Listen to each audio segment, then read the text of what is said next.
Novena ya Kwaresima yaweza kusaliwa kuanzia Jumatano ya Majivu mpaka Dominika ya Matawi.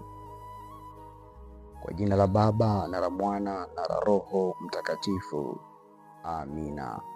Baba Mungu mwenye nguvu sana wa milele, katika msimu mtakatifu wa Kwaresima unatuita tukae nawe kwa karibu zaidi. Naomba unisaidie kusherehekea fumbo la Pasaka kwa moyo na utashi mpya. Baba yetu, naomba unipatie moyo wa kukupenda na utayari wa kujitoa kumpenda na kumhudumia jirani yangu. Ninapotafakari mateso na kifo cha Yesu vilivyotupatia maisha mapya katika Kristo, naomba uchore picha kamili ya mwanao katika roho yangu. Msimu huu wa neema kubwa sana ni zawadi unayoipatia familia yako kwa kutufanya wapya kiroho.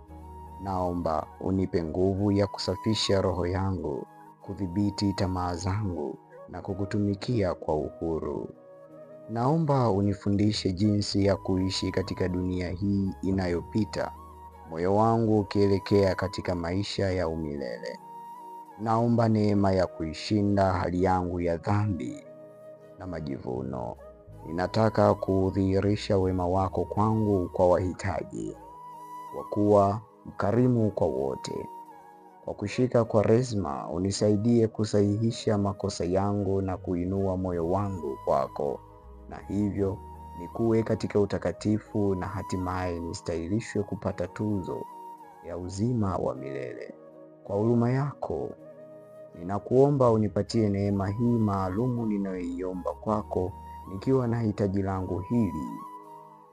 Kwa ukimya, taja ombi lako.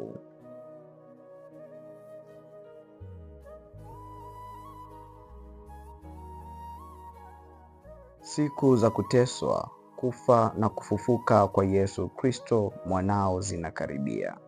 Tunaposherehekea tukio kubwa la wokovu wetu, ndiyo saa mwanao alipokishinda kiburi cha Shetani. Mateso na kifo cha mwanao vimeupatia uzima ulimwengu wote, na hivyo kuzifanya nyoyo zetu ziusifu utukufu wako. Nguvu ya msalaba imedhihirisha hukumu yako katika dunia hii na ufalme wa Kristo msulubiwa. Baba, kwa upendo wa Yesu Kristo kwetu na kwa mateso, kifo na ufufuko wake, naomba unipatie uzima wa milele niishi nawe milele mbinguni. Amina. Kwa jina la Baba na la Mwana na la Roho Mtakatifu. Amina. Tumsifu Yesu Kristo.